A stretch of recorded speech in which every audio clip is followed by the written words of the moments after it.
৬,০০০ ক্যাটাগরিতে স্বাস্থ্য ও পরিবার কল্যাণ মন্ত্রণালয় নতুন সার্কুলার। এখানে সকল জেলা থেকে পুরুষ মহিলা সকল প্রার্থী আবেদন করা যাবে। আজকের ভিডিওতে নিয়োগ সংক্রান্ত তথ্য নিয়ে আলোচনা করা হবে। স্বাস্থ্য ও পরিবার কল্যাণ মন্ত্রণালয় এ সংক্রান্ত সকল তথ্য জানতে হলে এখনই চ্যানেলটিকে সাবস্ক্রাইব করে রাখুন।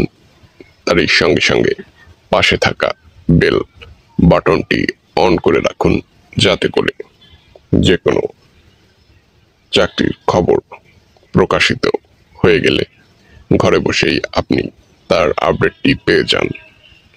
তো চলুন আজকের মূল আলোচনা শুরু করা যাক। গণপ্রজাতন্ত্রী বাংলাদেশ সরকার স্বাস্থ্য ও পরিবার কল্যাণ মন্ত্রণালয় স্বাস্থ্য সেবা বিভাগ প্রশাসন এক শাখা, বাংলাদেশ সচিবালয়, ঢাকা। অফিসিয়াল ওয়েবসাইট, স্মারক নম্বর, প্রকাশের তারিখ, নোটিশ সংক্রান্ত তথ্য এখানে উল্লেখ করা আছে।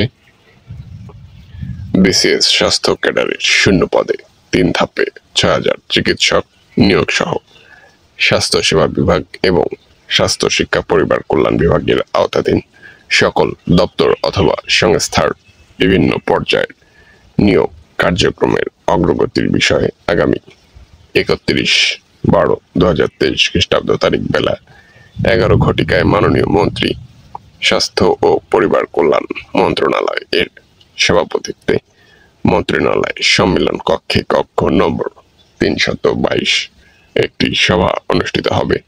সভায় সংশ্লিষ্ট সকলকে যথাসময়ে উপস্থিত থাকার জন্য বলা হলো। স্বাস্থ্য ও পরিবার কল্যাণ মন্ত্রণালয় আগামীতে বড় একটি সার্কুলার প্রকাশিত হবে। সার্কুলার সংক্রান্ত তথ্য জানতে চ্যানেলটিকে সাবস্ক্রাইব করে রাখবেন।